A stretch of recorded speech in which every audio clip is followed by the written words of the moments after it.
नमस्कार, मैं एडवोकेट प्रदीप कुमार। जमीन कब्जा कानून खत्म। सुप्रीम कोर्ट ने साफ तौर पे अपने एक फैसले में कहा है कि जो भी व्यक्ति पुश्तैनी ज़मीन पे कोई अन्य व्यक्ति उस पर अवैध कब्जा किया है, यानी आपकी पुश्तैनी ज़मीन है, आपके दादा परदादा की ज़मीन है और कोई व्यक्ति उसको कब्जा कर चुका है, तो उसको अब आप खाली करवा सकते हैं। और आपके घर में अगर कोई किराएदार रहता है और वह अब खाली नहीं करना चाहता है, तो उसको आप कैसे खाली करा सकते हैं, अपने ज़मीन को वापस कैसे ले सकते हैं, ये सारी बातें इस वीडियो में जानेंगे। दोस्तों, अवैध कब्जा से कैसे निपटें। प्रॉपर्टी के मालिक को न केवल बाहरी संस्थाओं से निपटना पड़ता है, बल्कि अपने किराएदारों पर भी नज़र और जो संपत्ति है यानी ज़मीन पर भी नज़र रखनी होती है, ताकि यह सुनिश्चित हो सके कि उनकी संपत्ति किसी भी धोखाधड़ी गतिविधि की शिकार न हो।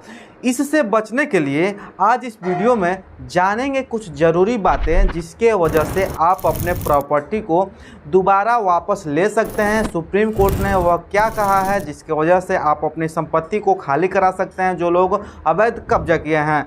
तो सबसे पहले जानते हैं, रेंट एग्रीमेंट ज़रूरी बनवाएं और रजिस्टर करवाएं। जैसे कि खर्च और रजिस्ट्रेशन के झंझट में बचने के लिए अक्सर मकान मालिक रेंट एग्रीमेंट को नोटरी से बनवा लेता है और इससे रजिस्टर भी नहीं करवाता है। लेकिन यहाँ यह समझने की ज़रूरत है कि आप और आपके किराएदार के बीच किसी भी विवाद की स्थिति में रेंट एग्रीमेंट झगड़ा निपटने के लिए काफ़ी मददगार साबित हो सकता है, क्योंकि कोर्ट केवल रजिस्टर्ड रेंट एग्रीमेंट की ही वैधता मानती है। इसलिए ये बहुत ज़रूरी है कि किराए पर घर देते समय रेंट एग्रीमेंट बनवाना ज़रूरी है, रजिस्ट्रेशन करवाना ज़रूरी है। बिना रजिस्ट्रेशन किए हुए रेंट एग्रीमेंट की कोई भी वैधता नहीं मानी जाएगी।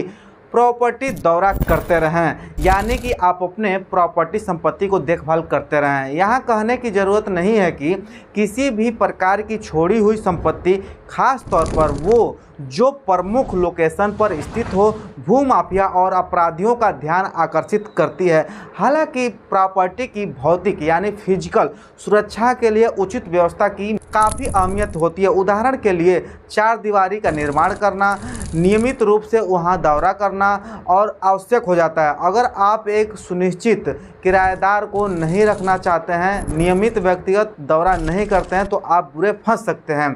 किराएदार बदलते रहें। इस कानूनी सीमा को देखते हुए मकान मालिक के लिए समय समय पर अपने किराएदारों को बदलना जरूरी होता है। यही कारण है कि अधिकांश मकान मालिक अपने घरों को केवल 11 महीने के लिए ही किराए पर प्रदान करते हैं यानी देते हैं, और बाद में किराएदार समझते हैं कि उनकी ही यह प्रॉपर्टी है और इसमें परेशान कर देते हैं मकान मालिक को। इसलिए आप हमेशा 11 महीने पर अपने किराएदार को बदलते रहिए।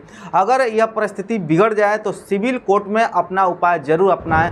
आप अपनी वैध रूप से कब्जे वाली संपत्ति को खाली करवाने के लिए सिविल कोर्ट यानी आप कोर्ट में जा कर के केस कर सकते हैं।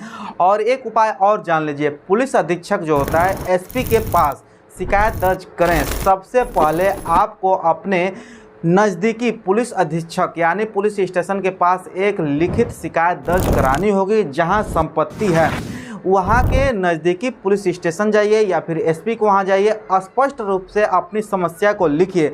संभव है कि यानी हो सकता है कि यह एक्शन जरूर लिया जाए कि आपकी ज़मीन को वापस दिलवा दिया जाए।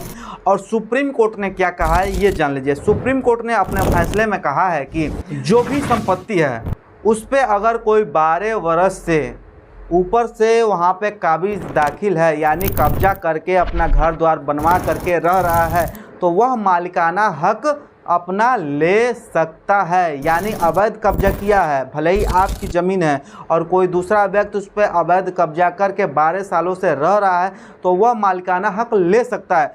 लेकिन यहाँ पर एक चीज़ और ध्यान रखिएगा, लेकिन अगर आपने अपनी संपत्ति को उसको दिया था और आपने एग्रीमेंट बनवाया था या फिर लीज पे दिया था या फिर आप घर पे नहीं रहते थे, आप बाहर कमाते थे दिल्ली, मुंबई, पंजाब में, और अपने ज़मीन को किसी को दे करके आए हैं और आप एक एग्रीमेंट बनवाए हैं, लीज पे दिए हैं, तो अगर आपके पास प्रूफ है कि यह संपत्ति आपके पूर्वजों की है, आपने इस संपत्ति को किसी को दिया था रहने खाने के लिए वहाँ पे, और अब वह आपको कहता है कि आपकी ज़मीन नहीं है, ये हमारा ज़मीन है, और 12 साल बीत चुका है, तब भी आप उस ज़मीन को खाली करा सकते हैं। यह सुप्रीम कोर्ट ने अपने एक जजमेंट में साफ तौर पे कहा है। लेकिन आपके पास यह प्रूफ होना चाहिए कि आपने उसको अपने ज़मीन को उपयोग करने के लिए दिया था, यानी जो आपका खेत है आप उसको जोतने बोने खाने के लिए दिए थे, लेकिन 12 साल बीत चुका है और वह आपको दावा करता है कि अब आपकी ज़मीन नहीं है, मेरी ज़मीन है, तो ऐसी परिस्थिति में आप खाली करवा सकते हैं। यह सुप्रीम कोर्ट का गाइडलाइंस है। अक्सर यह देखा गया है कि जो अवैध कब्जा कर रहे हैं यूपी और बिहार में, मैं ज़्यादातर देखा हूँ कई ऐसे न्यूज़ रिपोर्टर हैं जिसके वजह से मुझे पता चलता है कि यूपी में अगर कोई 12 वर्षों से कब्जा किया है, उसके बाद यह दावा करता है कि यह संपत्ति मेरी है, जबकि उसके पास वो संपत्ति किसी अन्य से लिया था, और फर्जी दस्तावेज भी बनवा लेता है। लेकिन जो मालिकाना हक है जिसके पास, यानी कि जिसकी संपत्ति है दादा परदादा की, और उसके पास ठोस सबूत है कि यह संपत्ति मेरे दादा परदादा की है, तो वह जब केस करता है तो खाली कराया जाता है और बुलडोज़र से उस घर को ढा दिया जाता है, गिरा दिया जाता है, और इस तरह से मकान मालिक अपना सारा कुछ संपत्ति खो देता है, और जो मालिकाना हक रखते थे यानी कि जिनकी दादा परदादा की संपत्ति थी उनको हक अब मिल जा रहा है। तो यह सुप्रीम कोर्ट का बहुत ही महत्वपूर्ण फैसला है।